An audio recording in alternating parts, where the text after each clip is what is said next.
یہ سلیمان علیہ السلام تھے۔ اللہ تعالیٰ نے آپ کو بہت سی خوبیاں اور معجزات عطا فرمائے۔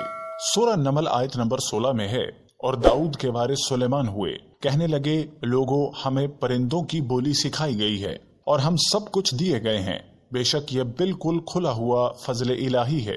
یہاں وراثت سے مراد مال نہیں بلکہ بادشاہت اور نبوت مراد ہے۔ اللہ تعالیٰ نے انہیں ایسا بادشاہ بنایا کہ ساری دنیا میں ان جیسا کوئی نہیں ہوا۔ آپ سے بڑھ کر بادشاہت بھی کسی کی نہ ہو سکی، کیونکہ خود سلیمان علیہ السلام نے یہ دعا کی تھی کہ الہی مجھے ایسی سلطنت عطا فرما جو میرے بعد اور کسی کے شایان شان نہ ہو۔ کہا کہ اے میرے رب مجھے بخش دے اور مجھے ایسا ملک عطا فرما جو میرے سوا کسی شخص کے لائق نہ ہو، تو بڑا ہی دینے والا ہے۔ پس ہم نے ہوا کو ان کے ماتحت کر دیا اور آپ کے حکم سے جہاں چاہتے نرمی سے پہنچا دیا کرتی تھی، اور طاقتور جنوں کو بھی ان کا ماتحت کر دیا، ہر عمارت بنانے والے کو اور غوطہ خور کو اور دوسرے جنات کو بھی جو زنجیروں میں جکڑے رہتے تھے۔ جن سلیمان علیہ السلام کے حکم سے بلند و بالا عمارات تعمیر کرتے، دریاؤں میں غوطہ لگا کر ان سے ہیرے جواہرات اور موتی وغیرہ نکالتے، دوسرے جو کام عام انسانوں کی طاقت سے زیادہ ہوتے وہ آپ جنوں سے لیا کرتے تھے۔ جو جن آپ کے حکم سے سرتابی کیا کرتے یا شرارتیں کر کے کام میں رکاوٹیں ڈالتے یا دوسروں کو تنگ کرتے تو آپ انہیں زنجیروں میں جکڑ کر قید خانے میں ڈال دیتے، اور یہ آپ پر اللہ کی طرف سے بہت بڑا انعام اور احسان تھا۔ اللہ نے سلیمان علیہ السلام کو ان پر قبضہ اور اختیار دے دیا اور فرمایا اب آپ کی مرضی، آپ انہیں سزا دیں یا درگزر کریں، کسی کو کچھ دیں یا روک لیں، آپ کے لیے سب کچھ جائز ہے۔ دوسرے مقام پر اللہ تعالیٰ سورہ السبا آیت نمبر 12 میں فرماتے ہیں، اور اس کے رب کے حکم سے بعض جنات اس کی تختی میں اس کے سامنے کام کرتے تھے، اور ان میں سے جو بھی ہمارے حکم پر سرکشی کرے ہم اسے بھڑکتی ہوئی آگ کے عذاب کا مزہ چکھائیں گے۔ اللہ تعالیٰ سورہ سبا آیت نمبر 13 میں فرماتے ہیں، جو کچھ سلیمان چاہتے جنات وہ تیار کرتے، مثلاً قلعے، مجسمے اور حوضوں جیسے پیالے اور چولہوں پر جمی ہوئی مضبوط دیگیں۔ اے آل داؤد اس کے شکریے میں نیک عمل کرو، میرے بندوں میں شکر گزار کم ہی ہیں۔ یعنی جنات سلیمان علیہ السلام کے حکم کے مطابق بڑے بڑے محل، مساجد، قلعے، مختلف مساجد کے ماڈل یا سندریوں کے ماڈل، بڑے بڑے تھال اور اتنی بڑی بڑی دیگیں بناتے جو بوجھل اور نقل حمل کے قائل نہ ہوتی، جس کی وجہ سے کسی خاص مقام پر نصب کر دی جاتی، اور یہ آپ پر اللہ کا عظیم احسان تھا۔ اس کے علاوہ دیگر معجزات بھی اللہ تعالیٰ نے آپ کو دیے، جیسا کہ سورہ الانبیاء آیت نمبر 82 میں اللہ تعالیٰ فرماتے ہیں، اسی طرح بہت سے شیاطین بھی ہم نے ان کے تابع کیے جو اس کے فرمان سے غوطہ لگاتے تھے اور اس کے سوا بھی بہت سے کام کرتے تھے، ان کے نگہبان ہم ہی تھے۔ یہ تمام اقتدار اللہ تعالیٰ نے آپ کو عطا کیا تھا۔ سلیمان علیہ السلام کے معجزات میں سے ایک معجزہ یہ بھی تھا کہ ہوا آپ کے لیے مسخر یعنی مطیع و فرما بردار تھی۔ اللہ تعالیٰ سورہ الانبیاء آیت نمبر 81 میں فرماتے ہیں، اور ہم نے تند و تیز ہوا کو سلیمان کے تابع کر دیا جو اس کے فرمان کے مطابق اس زمین کی طرف چلتی تھی جہاں ہم نے برکت دے رکھی ہے، اور ہم ہر چیز کا علم رکھنے والے ہیں۔ اسی طرح اللہ تعالیٰ سورہ سبا آیت نمبر 12 میں فرماتے ہیں، اور ہم نے سلیمان کے لیے ہوا کو مسخر کر دیا کہ صبح کی منزل اس کی مہینے بھر کی ہوتی تھی اور شام کی منزل بھی مہینے بھر کی ہوتی تھی۔ دیگر معجزات کی طرح اللہ تعالیٰ نے سلیمان علیہ السلام کو یہ معجزہ بھی عطا فرمایا کہ تند و تیز ہوا ان کا تابع فرمان ہو گئی۔ آپ اس ہوا کو جس طرح حکم دیتے وہ حکم کی تعمیل کرتی، اور اس طرح آپ ایک ماہ کا سفر چند گھنٹوں میں طے کر لیا کرتے۔ داؤد علیہ السلام کو تو اللہ تعالیٰ نے لوہے کی ڈھلائی کا کام سکھایا تھا، جبکہ سلیمان علیہ السلام کو لوہے کی ڈھلائی کے علاوہ تانبے کی ڈھلائی کا فن بھی سکھایا۔ سورہ سبا آیت نمبر 12 میں اللہ تعالیٰ فرماتے ہیں، اور ہم نے اس کے لیے تانبے کا چشمہ بہا دیا، اس چشمے میں پانی کی بجائے تانبا بہا تھا، آپ اس سے جو چاہے بنا لیتے۔ آپ گھوڑوں کو بہت پسند فرماتے تھے، آپ کے پاس بہت سے گھوڑے تھے، گھوڑے 20,000 سے زائد تھے۔ گھوڑوں کے معائنے میں ان کا روزمرہ کا ذکر رہ گیا، تب انہیں ذکر الہی کا خیال آیا، جس پر انہیں سخت صدمہ ہوا اور کہنے لگے کہ میں گھوڑوں کی محبت میں اتنا گم ہو گیا کہ سورج غروب ہو گیا۔ تو ان گھوڑوں کو دوڑایا اور وہ نظروں سے اوجھل ہو گئے، پھر انہیں دوبالہ طلب کیا، پیار محبت سے ان کی پنڈلیوں اور گردنوں پر ہاتھ پھیرنا شروع کر دیا۔ امام بخاری میں حضرت ابو ہریرہ رضی اللہ تعالیٰ عنہ سے روایت ہے کہ ایک مرتبہ سلیمان علیہ السلام نے ارادہ کیا کہ اس شب میں اپنی بیویوں کے ساتھ ازدواجی فریضہ ادا کروں گا تو میری ہر ایک بیوی سے لڑکا پیدا ہوگا اور وہ میدان جنگ میں جہاد کا مجاہد بنے گا، لیکن اس ارادے کے ساتھ انشاءاللہ کہنا بھول گئے۔ اللہ تعالیٰ کو جلیل القدر پیغمبر کا یہ طرز عمل پسند نہ آیا، چنانچہ اللہ تعالیٰ نے سلیمان علیہ السلام کے اس دعوے کو اس طرح غلط ثابت کر دیا کہ تمام بیویوں میں سے صرف ایک بیوی کے ہاں مردہ بچہ پیدا ہوا۔ تب سلیمان علیہ السلام کو احساس ہوا کہ یہ انشاءاللہ نہ کہنے کا نتیجہ ہے، چنانچہ انہوں نے فوری توبہ کی اور انشاءاللہ کہنے کو اپنا معمول بنا لیا۔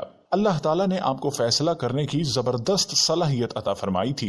سورہ الانبیاء آیت نمبر 87 میں ہے، اور داؤد اور سلیمان کو یاد کیجئے جب وہ کھیت کے معاملے میں فیصلہ کر رہے تھے کہ کچھ لوگوں کی بکریاں ان سے چر چک گئیں اور ان کے فیصلے میں ہم موجود تھے۔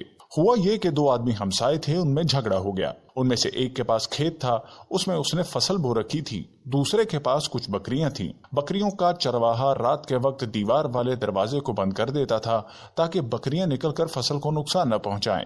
ایک دن وہ دروازہ بند کرنا بھول گیا، بکریاں کھیت میں آ کر چرنے لگیں، فصل خراب ہو گئی۔ دونوں داؤد علیہ السلام کے پاس آئے، اپنا مقدمہ پیش کیا۔ داؤد علیہ السلام قاضی بھی تھے، اس وقت سلیمان علیہ السلام کہیں گئے ہوئے تھے۔ داؤد علیہ السلام مقدمہ سن کر کہنے لگے، یہ بکریوں والے کی سستی کا نتیجہ یہی ہے، اس کا حل یہی ہے کہ وہ تیری بکریاں اپنی تحویل میں لے لے۔ دونوں فریق باہر نکلے تو سلیمان علیہ السلام سے ملاقات ہوئی، انہوں نے تفصیل سن کر فرمایا، میرے ساتھ آؤ۔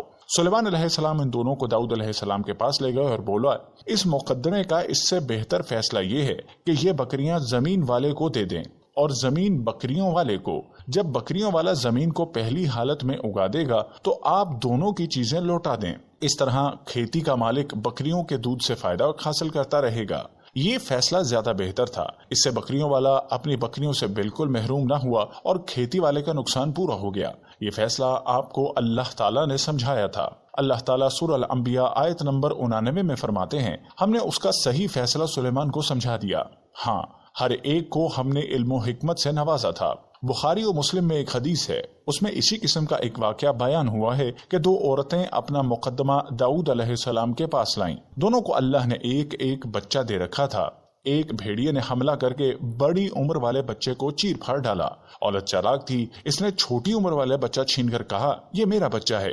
داؤد علیہ السلام نے دیکھا کہ بچہ بڑی عمر کی عورت کے پاس ہے تو اس کے حق میں فیصلہ دے دیا۔ سلیمان علیہ السلام نے داؤد علیہ السلام سے اجازت چاہتے ہوئے کہا، کیا میں اس مقدمے کا فیصلہ کر سکتا ہوں؟ انہوں نے اجازت دے دی۔ سلیمان علیہ السلام نے عورت سے کہا، بچہ مجھے دے دو۔ بچہ ہاتھ میں لے کر انہوں نے تلوار نکالی اور دونوں عورتوں سے فرمایا، میں اس کے 2 ٹکڑے کر کے تم دونوں عورتوں میں برابر برابر تقسیم کرنے لگا ہوں۔ یہ سن کر بڑی عورت بولی کہ ٹھیک ہے، جبکہ بڑی عورت ممتا کی وجہ سے چلا اٹھی کہ آپ اسے زندہ رہنے دیں اور اسے دے دیں۔ یہ سنتے ہی سلیمان علیہ السلام بول اٹھے، تو ہی اس کی ماں ہے جس سے اپنے بچے کے ٹکڑے دیکھنا برداشت نہ ہو سکا۔ پھر بچہ اس کے حوالے کر دیا۔ سلیمان علیہ السلام کا تیسرا واقعہ قرآن میں یوں ہے، سورہ نمل آیت نمبر 17 اور 18 میں ہے، اور سلیمان کے سامنے ان کے تمام لشکر انسان، جنات اور پرندوں میں سے جمع کیے گئے، ہر قسم الگ الگ کھڑی کر دی گئی۔ جب وہ چیونٹیوں کے میدان میں پہنچے تو ایک چیونٹی نے کہا، اے چیونٹیوں، اپنے اپنے گھروں میں گھس جاؤ، ایسا نہ ہو کہ بے خبری میں سلیمان اور ان کا لشکر تمہیں رون ڈالے۔ ان تمام لشکروں کو اکٹھا کیا گیا تھا۔ اللہ تعالیٰ نے چیونٹی کی یہ بات سلیمان علیہ السلام کو سنوا دی۔ سورہ نمل آیت نمبر 19 میں ہے، اس کی اس بات پر سلیمان مسکرا کر ہنس پڑے اور دعا کرنے لگے، اے پروردگار، تو مجھے توفیق دے کہ میں تیری ان نعمتوں کا شکر بجا لاؤں جو تو نے مجھ پر انعام کی ہیں، اور میں ایسے نیک عمل کرتا رہوں جن سے تو خوش رہے، اور مجھے اپنی رحمت سے نیک بندوں میں شامل فرما۔ آپ کا ایک واقعہ ملکہ بلقیس کے ساتھ پیش آیا، سورہ نمل آیت نمبر 20 سے 25 میں ہے۔ آپ نے پرندوں کی دیکھ بھال کی اور فرمانے لگے، کیا بات ہے کہ ہدہد نظر نہیں آ رہا؟ کیا وہ واقعی غیر حاضر ہے؟ یقیناً میں اسے سخت سزا دوں گا یا اسے ذبح کر ڈالوں گا، یا وہ میرے سامنے کوئی معقول وجہ بیان کرے۔ کچھ زیادہ دیر نہ گزری کہ اس نے آ کر کہا کہ میں ایک ایسی خبر لایا ہوں جو آپ کو اس کی خبر ہی نہیں، اور میں سبا کی ایک سچی خبر آپ کے پاس لایا ہوں۔ میں نے دیکھا کہ ان کی بادشاہ ایک عورت ہے جسے ہر قسم کی چیز سے کچھ نہ کچھ دیا گیا ہے، اور اس کا تخت بھی بڑا عظیم ہے۔ میں نے اسے اور اس کی قوم کو اللہ کو چھوڑ کر سورج کو سجدہ کرتا پایا ہے۔ شیطان نے ان کے کام مزین کر کے انہیں دکھلا کر سیدھے رستے سے انہیں ہٹا دیا ہے، بس وہ ہدایت پر نہیں آتے کہ اسی اللہ کو سجدہ کریں جو آسمانوں اور زمین کی پوشیدہ چیزوں کو باہر نکالتا ہے، اور جو کچھ تم چھپاتے اور ظاہر کرتے ہو سب کچھ جانتا ہے۔ ہدہد نے اللہ تعالیٰ کی یہ صفت اس لیے بیان کی، یہ اپنی حس جس کے ذریعے زمین میں پانی والے حصے کا پتہ چلا لیتا ہے۔ سلیمان علیہ السلام کو بھی یہی ہدہد بتایا کرتا تھا کہ پانی کہاں ہے، پھر آپ جنات کے ذریعے پانی نکلواتے تھے۔ یہ اطلاع سن کر سلیمان علیہ السلام حیران ہوئے۔ سلیمان علیہ السلام نے ہدہد سے کہا، ہم ابھی تمہاری بات کی تصدیق کر لیتے ہیں۔ سورہ نمل آیت نمبر 27-28 میں ہے۔ سلیمان نے کہا اب ہم دیکھیں گے کہ تو نے سچ کہا یا تو جھوٹا ہے۔ میرے اس خط کو لے جا کر تو انہیں دے دے، پھر ان کے پاس سے ہٹ آ اور دیکھ کہ وہ کیا جواب دیتے ہیں۔ آپ نے ایک خط لکھ کر اسے دیا۔ خود وہ خط لے کر ملکہ بلقیس کے محل پہنچا۔ خط اس کے سامنے گرا کر دیوار پر جا بیٹھا۔ خط دیکھ کر ملکہ بلقیس نے کہا، سورہ نمل آیت نمبر 29 سے 35 میں ہے۔ وہ کہنے لگی، اے سردارو، میری طرف ایک بادشاہ نے خط ڈالا ہے جو سلیمان کی طرف سے ہے اور جو بخشش کرنے والا مہربان اللہ کے نام سے شروع ہوا ہے، یہ کہ تم میرے سامنے سرکشی نہ کرو اور مسلمان بن کر میرے پاس آ جاؤ۔ اس نے کہا، اے میرے سردارو، تم میرے اس معاملے میں مجھے مشورہ دو۔ میں کسی امر کا فیصلہ جب تک تمہاری موجودگی اور رائے نہ ہو نہیں کیا کرتی۔ ان سب نے جواب دیا کہ ہم طاقتور اور قوت والے ہیں، سخت لڑنے پھرنے والے ہیں، آگے آپ کو اختیار ہے، آپ خود ہی فیصلہ کر لیجئے کہ ہمیں آپ کیا کچھ حکم فرماتی ہیں۔ اس نے کہا، بادشاہ جب کسی بستی میں گھستے ہیں تو اسے اجاڑ دیتے ہیں اور وہاں کے باعزت لوگوں کو ذلیل کر دیتے ہیں، اور یہ لوگ بھی ایسا ہی کریں گے۔ میں انہیں ایک ہدیہ بھیجنے والی ہوں، پھر دیکھ لوں گی کہ قاصد کیا جواب لے کر لوٹتے ہیں۔ ملکہ بلقیس یہ اندازہ کرنا چاہتی تھی کہ سلیمان علیہ السلام کس قسم کے بادشاہ ہیں اور یہ کہ وہ ان کے خلاف لڑ سکیں گی یا نہیں۔ چنانچہ اس نے فلسطین کی طرف بے شمار تحائف روانہ کیے تاکہ لڑائی کی نوبت نہ آئے، لیکن جب یہ تحائف سلیمان علیہ السلام کے پاس پہنچے تو آپ غضبناک ہو گئے۔